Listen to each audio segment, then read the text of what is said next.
무역협정. 그리고 이제 WTO 체제에 관한 가장 기본적인 협정으로 WTO 설립협정이 들어와 있습니다. 이거는 이제 특수 분야에 관련된 것이 아니고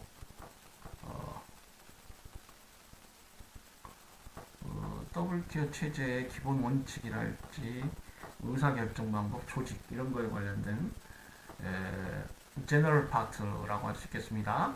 그렇기 때문에 이제 학자들 간에 이 WTO 설립협정과 각 개별협정 간에 충돌이 있으면 WTO 설립협정이 우선하지 않겠는가 뭐 이런 설을 주장하는 학자도 있고요. 어쨌거나 뭐 그러한 설이 좀 다수인 것 같습니다. 설립협정이 있고요. 그 다음에 이제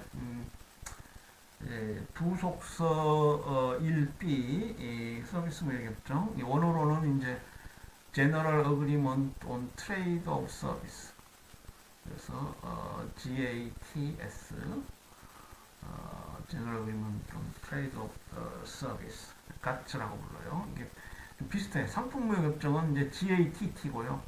서비스 무역협정은 약어로 GATS입니다.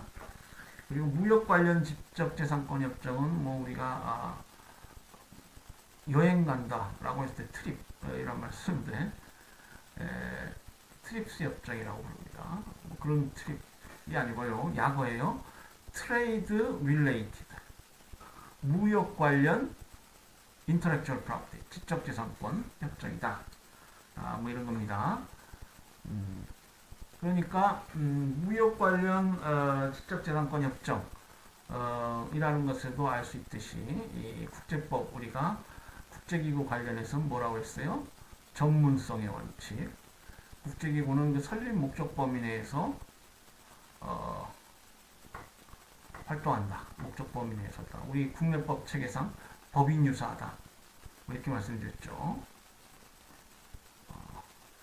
그러니까 이 인터렉츄얼 프로퍼티 이거와 관련해서는 기존의 위포라는 세계 지적재산권 기구가 있습니다. 그런데 왜 WTO가 이걸 다루느냐? 전문성의 원칙 관점에서 이게 뭐냐? 그래서 이 트레이드 릴레이티드란 말이 붙었어요. 무역 관련. WTO는 무역 기구잖아요. 무역 관련한 기구. 그러니까 무역 관련한 지적재산권 문제를 다룬다는 거죠. 그럼 왜 선진국들이 위포를 두고 자꾸 이 트립스 협정을 체결하려고 하느냐? 이 위포는 분쟁 해결 절차가 굉장히 좀 미약합니다. 지금 아까도 말씀드렸지만 WTO는 굉장히 효율적인 국제기구예요. 그리고 분쟁 DSU도 말씀드렸지만은 그 분쟁 해결 절차 관련한 절차법도 굉장히 체계적으로 완비되어 있습니다.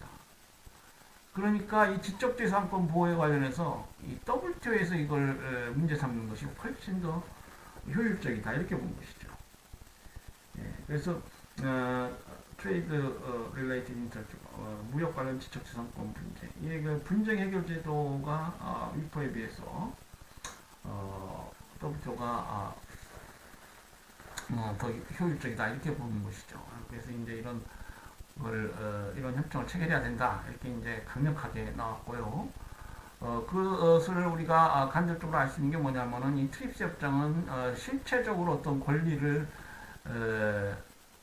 창설한 게 아닙니다. 위포의 여러 조약들, 지적재산권 협정 조약, 근데 그 로마 조약이랄지, 파리 조약이랄지, 위포를 구성하는 대표적인 4개의 조약의 기초에서 그 조약을 원용한 거예요. 트립스 협정 지적재산권 보호 기준으로 기존 위포의 4개 조약을 그대로 인용해 왔어요. 따왔어요. 새롭게 무슨 지적재산권 보호 기준을 마련한 게 아닙니다.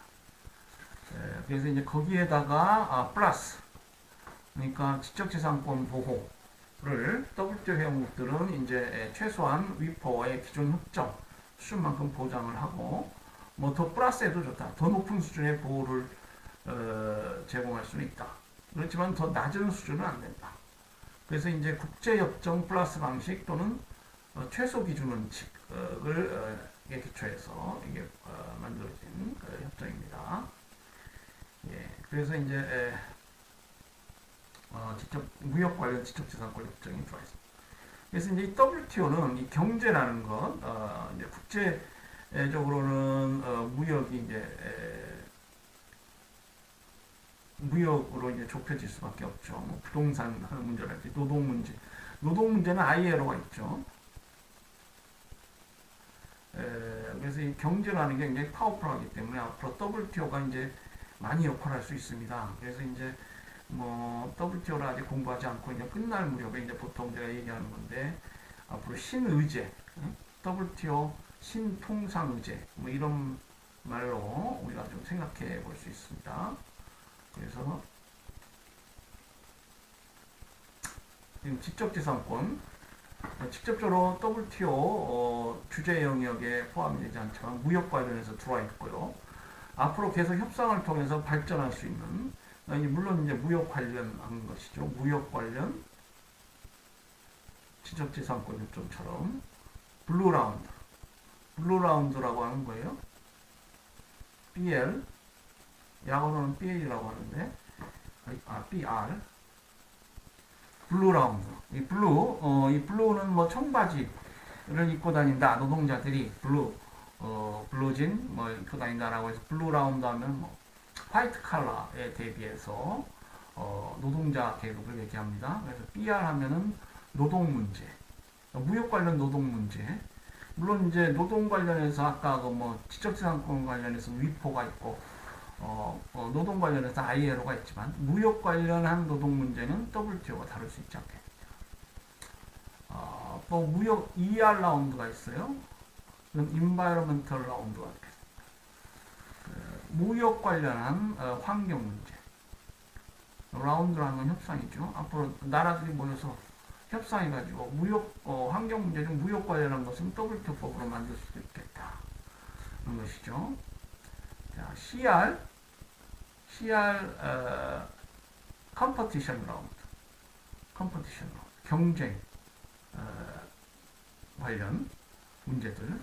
경쟁 관련 문제들은 뭐예요? 뭐 독과점이랄지, 또 그 공무원들의 뭐 부패, 뇌물을 받고, 그러니까 공정 경쟁을 왜곡시키는 여러 것들 관련한 문제들, 그리고 그에 관련된 법이 있고요. 그래서 이제 그런 영역 중에 무역 관련한 부분은 역시 WTO가 또 할 수도 있겠다. 뭐 등등. 그래서 그것을 우리가 신통상 의제라고 부른다. 뭐 그런 말씀을 드릴 수 있겠습니다. 예, 그래서 보면은 이제 부속서 1, A, B, C가 있고요. 부속서 2는 뭡니까? 아까 DSU 얘기했지만 분쟁 해결에 관한 양형 약서를 말합니다. 그리고 부속서 3은 뭐예요? 무역 정책 검토 제도. 트레이드 팔러시 리뷰 메커니즘. TPRM이라고 불러요. 트레이드 팔러시 리뷰 메커니즘. 자, 그러니까 회원국들이 어떤 무역 관련 정책을 핀다. 무역 관련 정책이라는 것은 뭐 그 범위가 좁을 수도 있고 넓을 수도 있는데 법을 만들면은 경제나 무역에 영향을 광범위하게 미치기 때문에 대부분의 국가 정책은 무역 관련한 정책이죠. 그래서 이제 이 무역 정책을 이제 특히 그 중요한 변경 사항이 있으면은 WTO에 그걸 알리고 검토를 요청하는 그런 메커니즘이 있습니다. 그러니까 무역 정책 검토 제도가 있어요. 그러니까 이제 WTO는 뭡니까? 이걸 사전적 분쟁 사전적 예방 제도라고 할 수 있겠어요. WTO법의 위해서는 안 된다. 사전적으로 무역 정책 같은 거 하려면은 리뷰를 받아라. 사전적 예방이라고 할 수 있겠죠. 그리고 부속서 2, 그 분쟁 해결, 그 부속서 2는 뭡니까? 사후적. 사후적. 결국 법을 위반했나? 그러면 한번 다퉈보자. 사후적이라고 할 수 있겠습니다. 그래서 이제 부속서 2, 3이 있고요. 다음으로 부속서 4가 있습니다. 부속서 4는 이건 뭡니까? 복수국 간 무역협정이에요. 복수국 간 무역협정. 그러면 이제까지 무역협정은 뭡니까? 다자간 무역협정. 멀티레터럴 트레이드 어그리먼트. 원어로는 다자간 무역협정이겠습니다. 멀티레터럴하고 플로렐러티는 다릅니까? 복수니까 달라요. 최소한 그 동의어라고도 할 수 있는데 최소한 이 WTO 법에서는 다릅니다.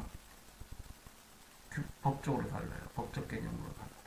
이 다자간 무역협정은 WTO 모든 회원국들이 가입된 협정을 말합니다. 이 복수국가 무역협정은 뭐냐면 그 국제 통상 관리 역사상 특별하게 발전된 협정입니다. 그러니까 회원국 모두가 강제적으로 가입할 필요가 없어요. 가입하고 싶은 나라만 가입한 협정. 이게 이제 플루렐러티 복수국가 무역협정입니다. 그 대표적 형태로는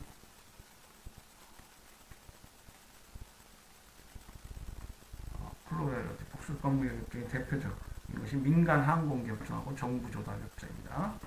표지에 나와 있죠. 예. 자, WTO 협정, WTO 체제의 특징이라고 할까요? 자, WTO는 국제기구다. 과거의 국제무역 질서를 규율하는 가트는 국제기구가 아닌 일반 국제조약으로 출발했다. 사무국 체제로 출발했다. 그것도 가트 회원국들이 가트를 직접 수락한 것이 아니라 잠정 적용 의정서를 통한 간접적 수락에 불과했다. 이렇게 교재에 설명이 있죠.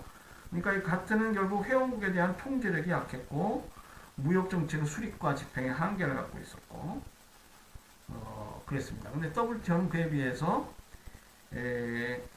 처음부터 그 독립된 법인격을 갖는 국제기구로 창설되었다. 그리고 사무국을 포함해서 전반적인 조직도 체계화되었다. 두 번째, WTO는 회원국에 대한 통일적 법체제를 구성한다. 그렇죠?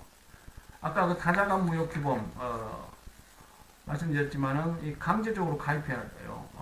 안 가입하면 회원국 자격이 없습니다. 다자간 무역규범 관련해서는. 그리고 원칙적으로는 컨센서스 방식이지만은 일부 다수결 의결이 채택되어 있고요. 그러니까 국제기구로서의 그것은 입법적 창설적 성격을 갖고 통일적 법체제를 구성한다. 그러니까 WTO 설립협정서부터 쭉 그 표에서 나온 그 협정들 법이죠. 국제법이죠. 국제법에 따라 만들어진 것이다. 물론 국가처럼 말씀드린 대로 뭐 영역이 있다거나 국민이 있다거나 그러죠. 체제입니다. 자, 그리고 상품무역을 넘어서 국제군의 전반을 규율한다. 말씀드렸죠. 가트하고는 달라요. 가트는 상품무역입니다. 근데 WTO는 대상도 벌써 서비스, 지적재산권까지 나왔죠. 그리고 말씀드린 대로 효율적인 분쟁 해결 제도를 마련했다. 그리고 가트를 계승 발전시켰다. 교재에 나오지만 특징 이런 이제 설명드린 그대로입니다. WTO의 조직과 운영을 보면은 WTO는 국제법상 독립적인 법인격을 갖습니다. UN이랄지 다른 다자 조약에 기초한 국제기구와 동일하게 독자적인 법인격을 갖고요. 그렇기 때문에 WTO하고 대한민국하고 조약을 체결할 수 있어요? 없어요? 있어요. 독립적인 법인격을 갖기 때문에. 물론 그것은 무역 문제가 돼요. 전문성의 원칙이 있기 때문에 WTO하고 대한민국이 조약을 체결할 수 있고 그건 무역 관련해서만 체결할 수 있습니다. 그리고 이제 WTO는 국제기구에 관한 특권과 면제에서도 봤지만 기능 수행에 필요한 법적 능력을 보유하고 필요한 특권과 면제도 인정받고 WTO 직원과 회원국 대표에 대하여도 독자적인 기능 수행에 필요한 특권과 면제가 인정된다. 유엔 전문기구의 특검과 면제에 관한 협약 그 내용에 준해서 이런 특검과 면제가 부여됩니다. 그리고 이제 본부협정도 체결할 수 있겠죠. 당연히 국제기구니까 지금 스위스와 본부협정을 체결해 놓고 있습니다. 자, 다음으로 이제 회원국. 자, 국제사회는 이제 국가보다 더 우월한 지위에 있는 무슨 실체가 없습니다. 그러니까 이제 지금 WTO는 그렇기 때문에 아까 그 세계 경제 헌법 체제라고 있는데 다른 어떤 체제보다도 이제 그 유럽 대륙 국가들의 국제법 우위론이 많이 그 반영된 그런 체제라고 할 수 있어요. 그렇지만은 이제 설립협정도 회원국들이 모여서 만든 것이고 뭐 그렇기 때문에 이 회원국이라는 게 역시 중요합니다. 국제 기구, 국가와의 관계는 소위 뭡니까? 부종성의 원칙, subsidiarity, principle of subsidiarity. 그러니까 이제 전통적으로 국제기구는 국가의 필요에 의해서 만들어졌다. 국가가 필요로 하는 것을 보조하기 위해서 만들어진 것이 국제기구다. 그 유엔 같은 경우에는 국제 평화와 안전, 국가들이 그걸 느꼈기 때문에 만든 것이다. 그래서 이제 그것을 principle of subsidiarity. 국제기구는 국가에 종속한다. 이런 원칙이에요. 근데 이제 요즘은 국제기구가 국가보다 우위에 있다는 느낌을 갖는 경우가 많이 있습니다. 특히 EU 같은 경우에 그래요. 그래서 EU가 얘기하는 Principal Subsidiarity는 국가가 하위에 있는 개념이 되는 게 의미로 쓰여집니다. 그러니까 전통 국제법, 특히 18세기, 19세기 왕의 필요에 의한 절대군주의 필요에 의한 국제기구, 뭐 국제 전신연합, 뭐 20세기 무렵, 그러니까 19세기 말 이때 많은 국제기구들이 만들어지는데 이런 국제기구들은 일반적으로 이제 부종성, 국가 필요를 위해서 국가에 부조한다 이렇게 이제 이해되어 왔었는데 20세기 현대 국제법에서는 뭐 좀 꼭 그런 것도 아니에요. 특히 이제 유엔 안보리랄지 EU 차원에서 보면은 어떻게 보면 국제기구가 국가보다 더 센 그런 의미로 이렇게 쓰여지기도 합니다. 자, 어쨌거나 이 WTO 다자가 아까 우루과이 라운드 얘기도 했지만은 WTO 체제 자체를 근본적으로 변경시킬 수 있는 것도 이 회원국들입니다. 그래서 이제 WTO 최고 기구가 이제 회원국에 의해서 행해지는 정례적으로 행해지는 다자간 무역 협상이 됩니다. 라운드라고 불리는 다자간 무역 협상이 최고 기구예요.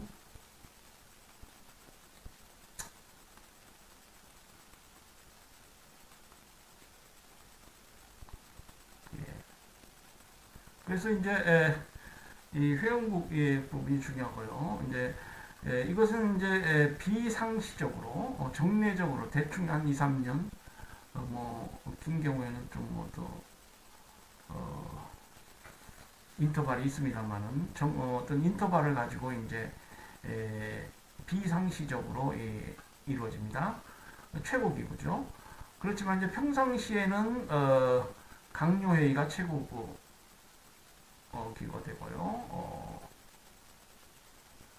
이 강요회의가 이제 다자간 무역협상이라고 할 수 있어요. 그러니까 이제 다자간 무역협상이 있게 되면 외교통상 관련 장관들, 회원국들 장관이 모여서 협상을 하죠. 평상시에는 이 일반이사회, General Council, 일반이사회라고 하는 기구가 최고 기구 역할을 합니다. 아까 말씀드린 대로 분쟁 해결 절차 관련해서는 DSB, 분쟁 해결 기구의 역할을 담당해요. 감투가 두 개예요. 분쟁 해결 기구이기도 하고 일반 이사이기도 해요. 그리고 기타 여러 관련 이사회가 있고요. 또 위원회가 있습니다. 그리고 사무국이 있고요. 그리고 의사결정 방법, 이건 이제 원칙적인 컨센서스인데 뭐 가중 다수결, 다수결 제도가 채택되어 있기도 합니다. 자, 우리 교재 1050페이지서부터 그런 설명이 되어 있습니다. 이 강요회의는 미니스트리얼 컨퍼런스라고 하는 것인데 WTO 최고 의사결정이고 모든 회원국의 고위급 대표로 구성되고 주로 회원국 통상장관이 겸직한다. 인터벌이 법에 정해져 있네요. 4조 1항에 보면 강요회의는 2년에 한 번 이상 개최된다. 예. 물론 이제 다자간 그 중에서도 강요회의 중에서 이제 체계적이고 중요한 어떤 결정, 을 우리가 다자간 무역협상이랄지 뭐 결정 이렇게 부르기 때문에 이제 그 부분 관련해서 보면은 이제 그 법에 딱 정해져 있다고 볼 수도 없어요. 어쨌거나 다자간 무역협상이든 다자간 무역협상으로 불리우지 않는 그냥 일반 미니스트리얼 컨퍼런스든 일단 4조 1항에 따라서 2년마다 이제 개최돼야 됩니다. 2년마다 한 번 이상 개최돼야 됩니다. 일반 이사회는 이제 제너럴 카운슬이라고 하고 모든 회원국으로 구성되고 필요에 따라 수시로 개최되어야 됩니다. 보통 제네바에 주재하는 각국 정부 대표가 참석하게 되고요. 일반 이사회는 아까 말씀드린 대로 DSB 역할을 하기도 하고 무역 정책 검토 기구 역할을 하기도 합니다. 그리고 이제 일반 이사회 산하에는 상품 무역 이사회, 또 무역 관련 지적재산권 이사회, 서비스 무역 이사회. 그러니까 아까 그 부속수 1A, 1B, 1C 상품 무역 협정, 서비스 무역 협정, 지적재산권, 무역 관련 지적재산권 협정이 있다고 그랬죠. 예, 그와 관련해서 거기에 해당되는 개별적인 이사회가 설치되어 있습니다. 그리고 강요 이사회는 이제 협정에 따라서 무역개발위원회, 국제수지 제한위원회, 예산재정, 행정위원회를 설치하고 있고요. 사무국에 관련해서 6조 2항, 6조 3항이 있습니다. 사무국은 사무총장이 책임자이고요. 이 사무총장은 강요회의에 의해서 임명됩니다. 사무국 직원은 강요회의가 채택하는 규정에 따라 사무총장이 임명하겠습니다. 자, WTO 조직에 관한 우리 표가 있죠. 쭉 강요회의 말씀드린 설명 내용들이 이제 나와 있습니다. 강요회의 있고요, 분쟁의 교육이고, 일반 이사회, 무역정책 검토 있고, 각종 위원회, 이사회 등이 있습니다. 자, 의사결정 방법 관련한 설명이 교재에 있습니다. 같은 시절부터 활용되던 컨센서스 방식 관행이 계속 유지되고요. 이건 국제법이 원칙적으로 의사주의적 국제법관에 따르면은 국가 의사가 없으면은 구속받지 않는다는 것이죠. 그렇기 때문에 만장일치제일 수밖에 없습니다. 최소한 거기에 구속된다는 의사가 있어야 돼요. 그러나 이제 WTO 같은 이제 어떤 이 현대 가장 입법적 창설적 성격이 강한 이런 국제기구들은 뭐 중요한 사항에 대해서 별도의 의결 정족수가 규정되어 있습니다. WTO 설립협정이나 부속 다자간 무역협정 해석에 관한 강요회의나 일반 이사회 결정 회원국 4분의 3 다수결에 의한다. 9조 2항에 그렇게 되어 있고요. 예외적인 상황에서 인정되는 회원국의 의무 면제 역시 원칙적으로 회원국 4분의 3 다수결로 결정된다. 가중 다수결 이렇게 되어 있고요. 그리고 뭐 WTO에서의 의사결정 방법 제9조 그리고 WTO 설립협정 개정 1994년 가트 제1조, 제2조 서비스 무역협정에 관한 일반 협정, 무역 관련 지식재산권의 협정상 최외국 대우 조항, 이런 중요 조항에 대해서 모든 회원국 수락이 필요하고요. 등등 이런 아주 예외적인 경우에 가중 다수결 제도가 채택돼 있고, 또 가중 다수결 제도가 채택돼 있더라도 반대한 나라에 대해서는 그 개정의 효과가 미치지 않는다랄지 이렇게 돼 있습니다. 그러니까 기본적으로 결국 그 국제법상 의사결정 방법은 만장일치한 겁니다.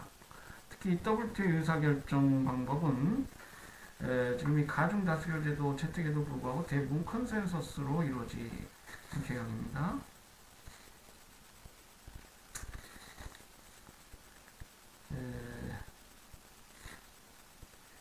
그리고 이제 우리 교재에 보면 1994 가트 기본 원칙이 쭉 설명이 돼 있죠. 자, 관세 양화라는 개념이 있어요. 관세라 자세한 사항은 제가 이제 국제통상법 강좌도 개설해 놨으니까요. 여러분 이제 국제통상법 시간에 공부하시고요. 우리 국제법에서의 국제통상법 영역은 이제 개념 위주로 간략히 말씀드리겠습니다. 이 관세 양화라는 것은 이제 무역 관련해서 이 관세관 규제가 이제 역사적으로 가장 전형적인 규제 방법으로 되어 있습니다. 그래서 이제 가트법 보면은 1947년도 가트법입니다만은 이제 수량 제한 금지 원칙. 그러니까 이제 무역 규제를 한다라고 했을 때는 이제 두 가지 접근 태도가 있을 수 있겠죠. 하나는 수량 제한, 100톤 이상 수입 안 된다. 또 아까 그 일본 수산물처럼 아예 우리 국민 보건위생상 전혀 금지다. 일본에서의 수입하지 말아라. 이거는 원칙적으로 금지되어 있습니다. 가트법 제11조에.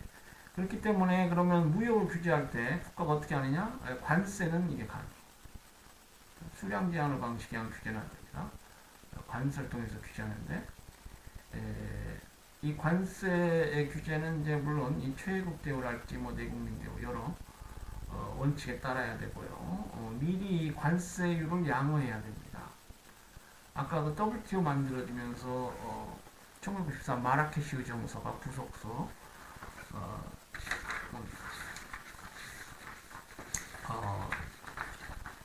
1 상품무역협정 제7에 들어와 있다고 했죠. 6개 양해각서와 함께.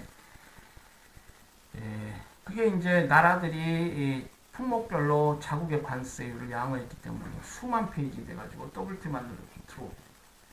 아까 그 케네디 라운드에서 대폭적으로 관세를 인하했다라고 했는데, 역시 이 관세 양호를 나라들이 이제 그 협상 결과에 따라서 하게 되는 것이죠. 이게 법이 돼.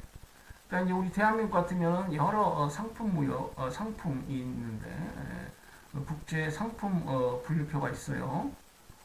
그 분류표에 따라서 이 상품에 대해서 몇 프로 관세를 부과합니다. 그러니까 보통 이제 시일링 최대 부과 관세를 약속합니다. 그래서 양호표를 만들어서 제출해요. 30%까지 부과하겠다. 그러면 30% 안에서 대한민국 정부가 정해서 관세를 부과합니다. 그거보다 높으면 안 돼요. 약속한 것보다 높으면 법 위반입니다. 이 양호라는 건 뭐예요? 약속한다는 뜻이에요. 근데 왜 양호냐? 관세 약속도 아니고 이게 허락한다 할 때 허짠데, 사실 이 무역이라는 것은 국가가 은혜를 베풀어서 허락했기 때문에 하는 것이다. 이게 옛날 그 절대 왕정 국가 시대의 산물입니다. 이게 일본 사람들이 만든 말이길 텐데, 그러니까 시장이나 기업보다 국가나 왕이 높은 것이죠. 아까 레귤레이터라고 했는데, 물론 이제 WTO 국제법에 따라서 국가는 시장을 규제하는 권력이 세. 그러니까 허락하는 거죠. 그러니까 이만큼만 규제하겠다. 그 외에는 허락하겠다. 이런 뜻이에요. 양호. 양이라는 건 양해한다, 뭐 약속한다, 뭐 이런 뜻이. 그래서 관세 양어란 말이 있습니다. 재밌어요. 이 최애국 대우란 말, 내국민 대우란 말. 이 내국민 대우는 좀 아시겠나요? 감이 잡히시나요? 이 최애국 대우는 뭐냐? 이 해자는 이게 은혜를 베푼다는 해자예요. 이것도 역시 그런 어떤 뉘앙스가 들어가 있습니다.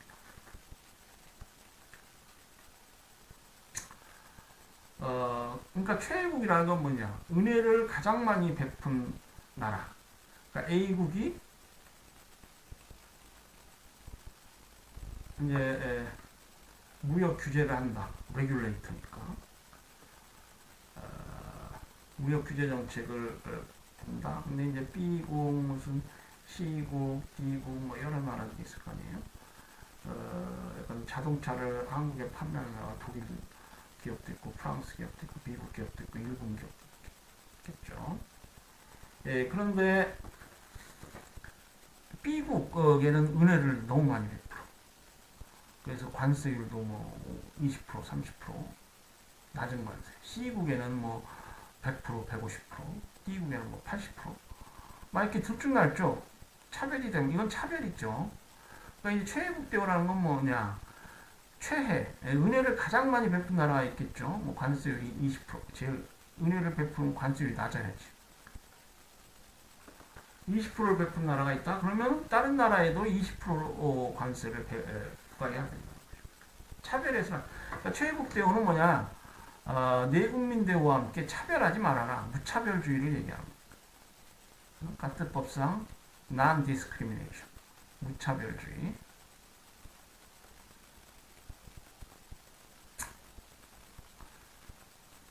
자, 최애국 대우는 A국, 그러니까 조치를 하는 A국과 상대방 여러 국가들 사이에 차별하지 말아라고요. 내국민 대우는 뭐예요? 이건 좀 감이 잡히시죠?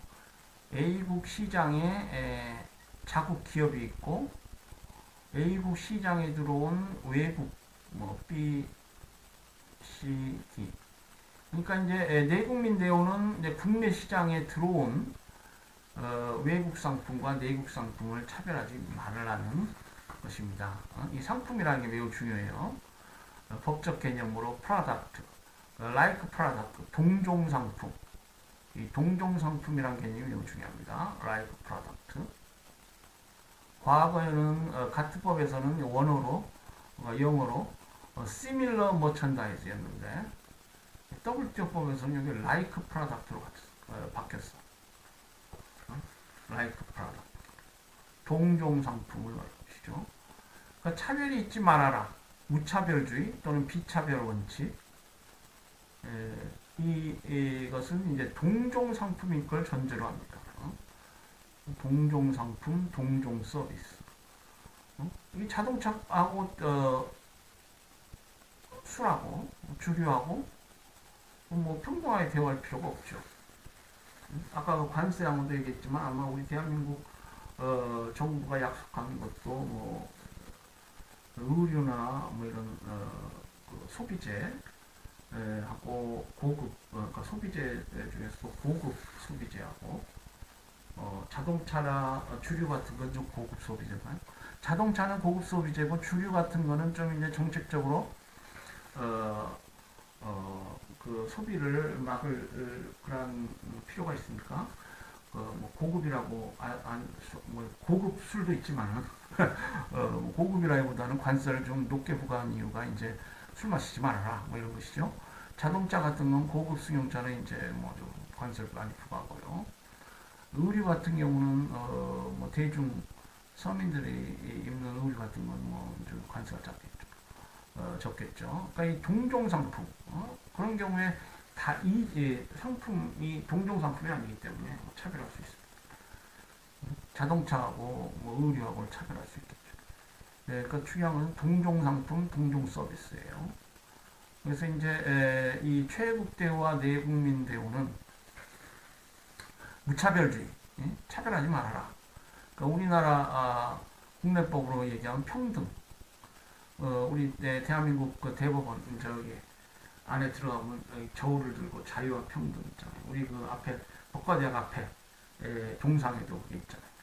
그러니까 이게 자유와 평등은 우리 법이 지향하는 가장 기본적인 이념이에요. 뭐 국내법이든 국제법이든 이제 무차별주의가 있고요. 네, 그래서 이것이 굉장히 중요해서 가트법 1994 가트 제1조에 또 내국민대우는 제3조에 이렇게 들어와 있습니다.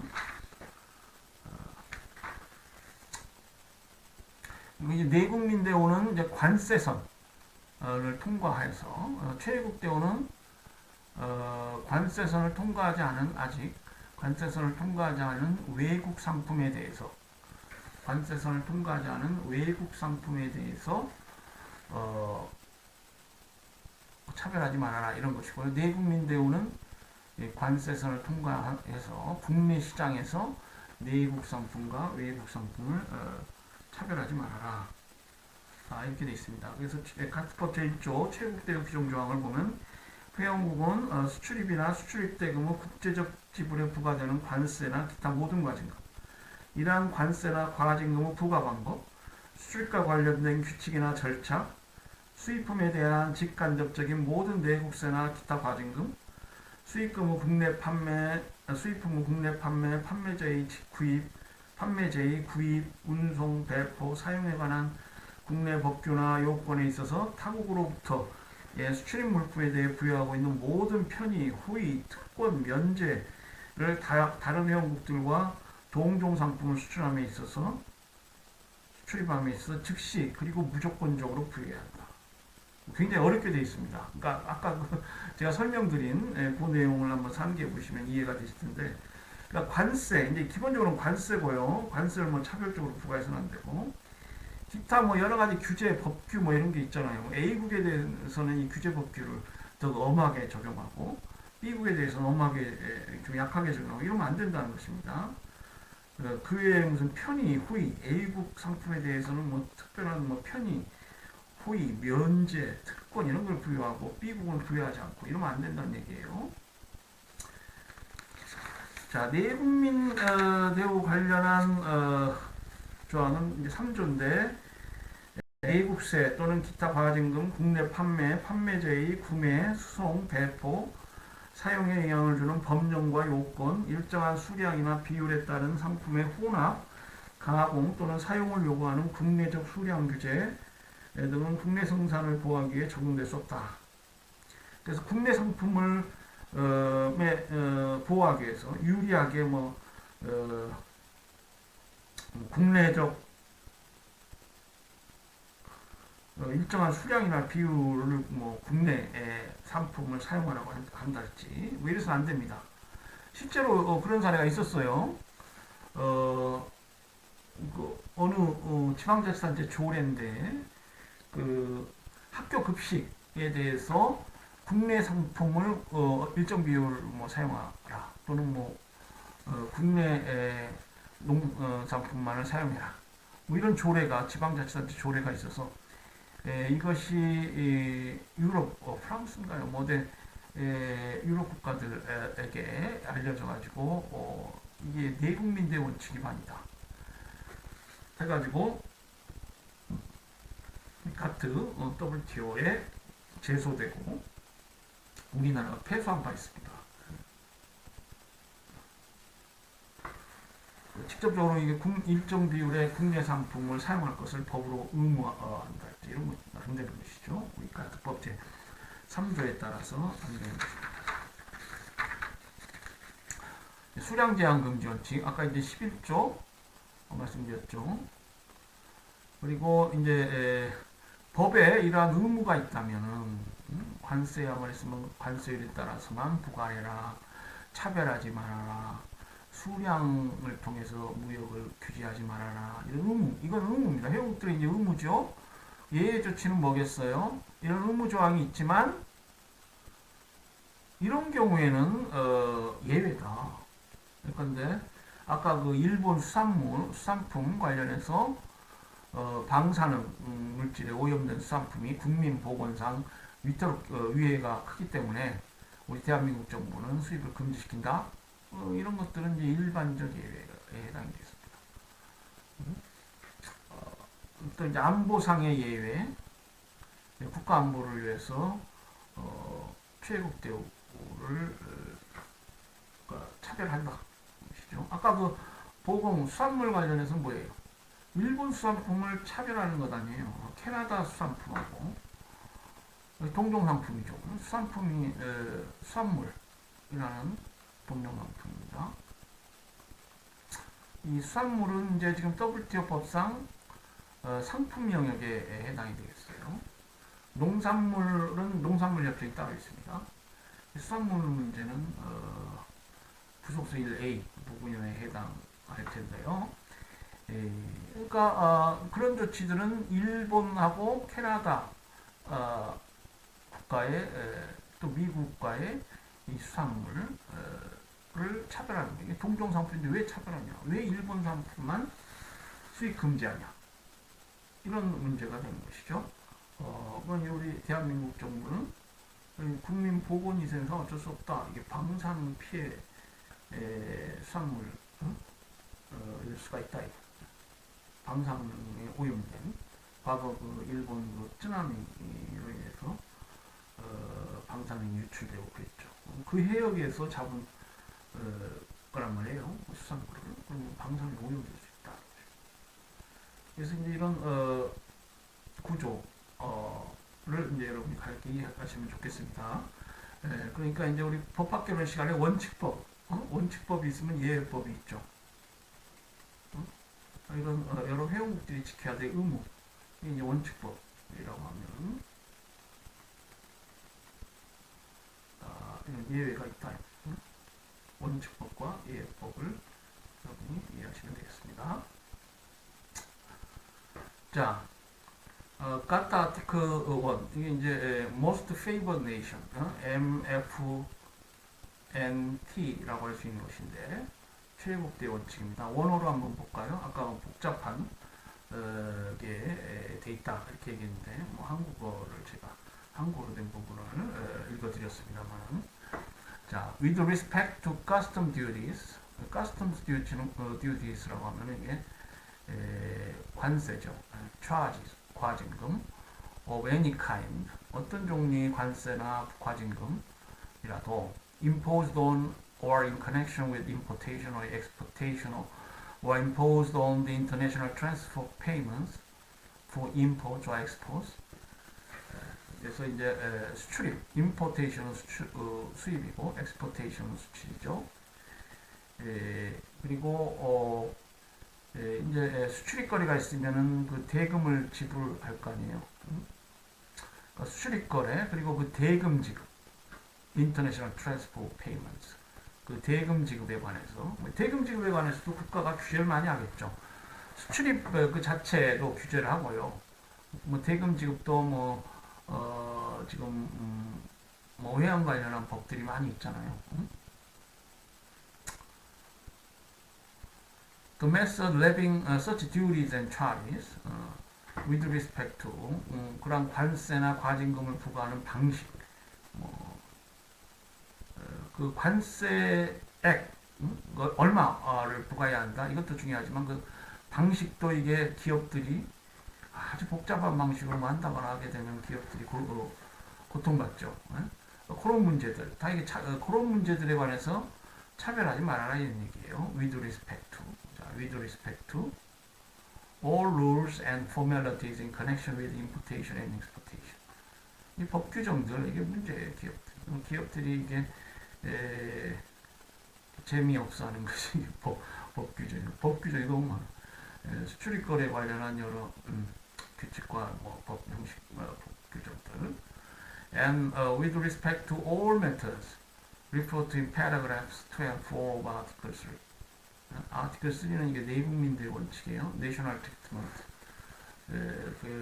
내국민대의 원칙 관련한 조항, 문단 2, 4에 관련된 모든 문제들, any advantage, 이익, favor, 호의, privilege와 immunity, 특혜와 면제, granted by any contracting party. 이 contracting party는 협약 당사국 말합니다. 그러니까 WTO 회원국, WTO 회원국에 의해서 부여되는 이러한 것들, to any product, 상품에 대해 부여하죠. originating in or destined for any other country, 다른 나라에서 연원하거나 또 다른 나라에 갈 그러한 상품들 shall be accorded immediately and unconditionally, 즉시 무조건적으로 to lie product originating in or destined for the territories of all other contracting parties, 모든 다른 협약 당사국들의 영역 내에서 이제 수입 거래는 거기서 이제 시작될 테고요. originating, 수출 거래는 다른 나라 영역으로 가겠죠. destined라는 건 export, 수출입 거래를 말하고 그 나라를 향할 것이고, originating은 이제 우리나라의 다른 나라에서 시작돼서 수입국으로 들어오겠죠. 그래서 즉시 무조건적으로 이러한 혜택이 부여돼야 한다, 뭐 이런 뜻입니다.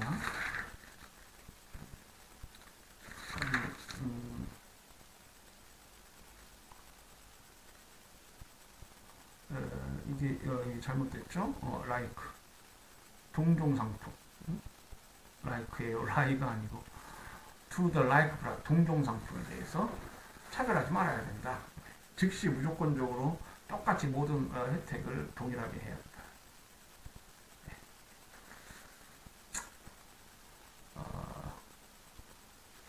자, 최애국 대우가 어떤 의미를 갖느냐? 캐나다와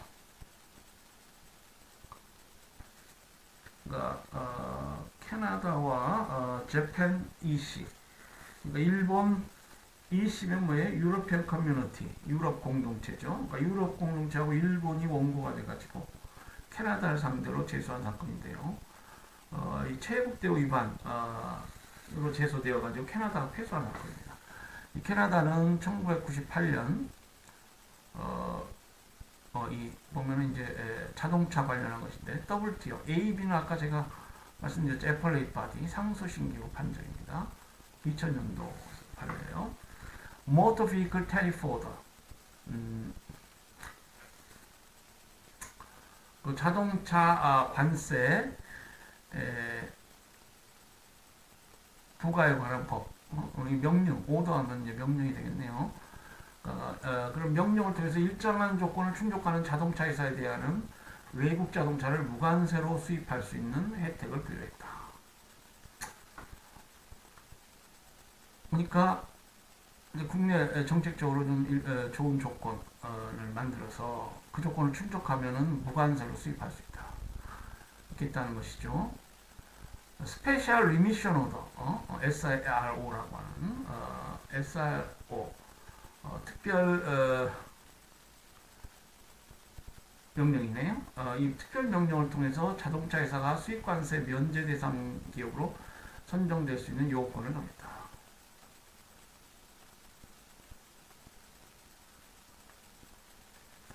지정된 자동차 회사는 미국 자동차 회사의 계열사 또는 관련 회사들 뿐이었다.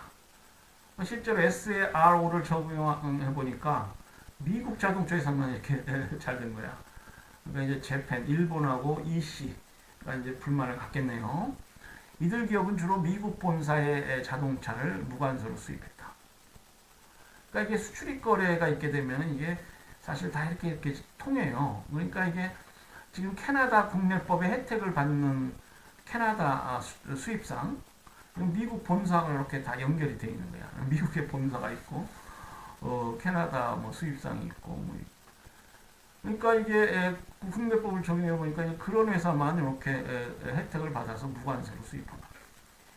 이에 수입관세를 면제받은 자동차 대부분은 미국산이었고, 캐나다 내 일본이나 유럽계 자동차 회사들은 본사 차량을 수입할 때 무관세 적용을 받지 못했다.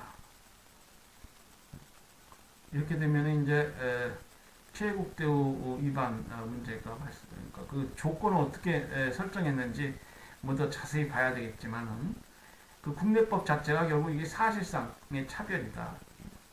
사실상 뭐 모호하게 차별이 없는 식으로 이렇게 법적으로 돼 있을지 몰라도 그 적용해 보면 다 이렇게 미국 본사만 유리한 그런 조건일 수밖에 없는 그러한 국내법이다 하는 것입니다. 이 사실상 차별이 인정이 됐어요. 결국 그래서 캐나다가 패소한 사례고요. 아티클 3는 이제 내국민 대우 관련한 조항입니다. National Treatment, NT라고 약칭해서 불러요. Internal Taxation and Regulation, 국내 세, 국내 규제 관련한 내국민 대우 조항. The contracting parties recognize the internal taxes, 국내 세, other internal charges, 국내 과징금, and laws, regulations, requirements, 뭐 다 이렇게 규제 뭐 이런 것들이죠. requirements 같은 경우는 이제 뭐 어떠한 요건을 갖춰야 뭐 졸업한달지 여러분 혹시 뭐 외국 학교 다녀오시면은 requirements 맞죠. Affecting the internal sale, offering for sale, purchase, transportation, distribution, or use of product, internal quantitative regulations, 양적 규제, 국내 양적 규제, requiring the mixture, processing, or use of the products in specified amount of promotions, 국내 상품을 일정 비율 이상 사용해라.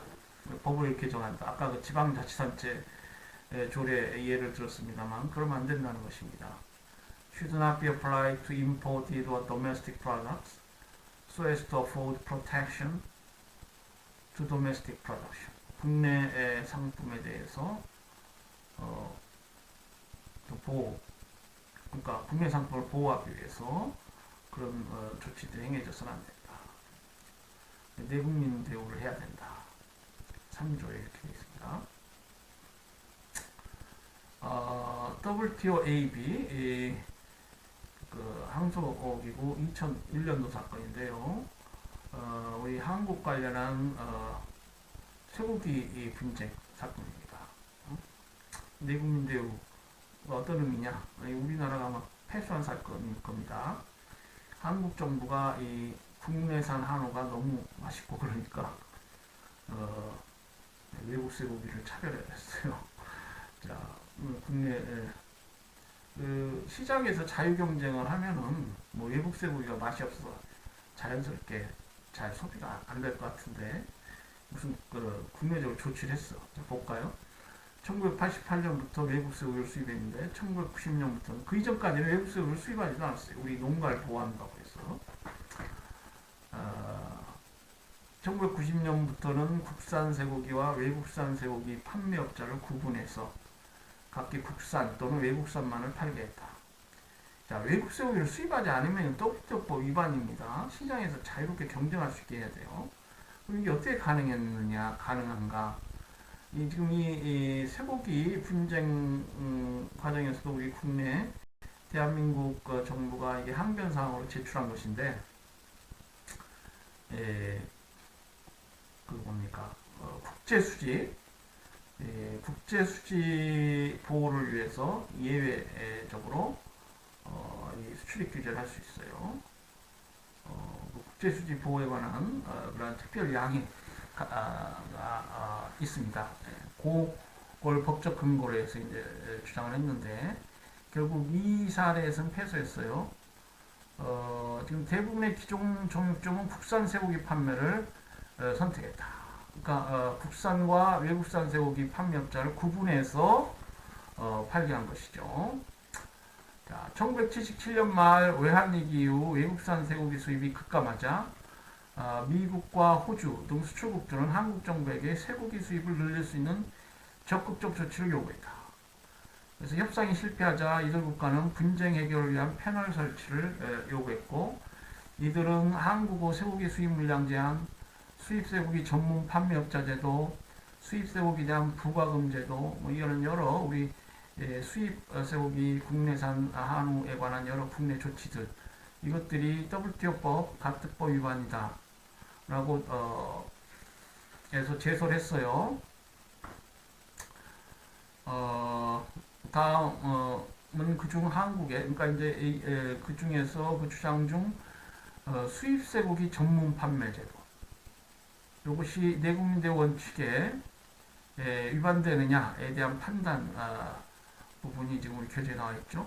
그러니까 수입 쇠고기는 특별한 전문 판매점에서만 판매토록 한다.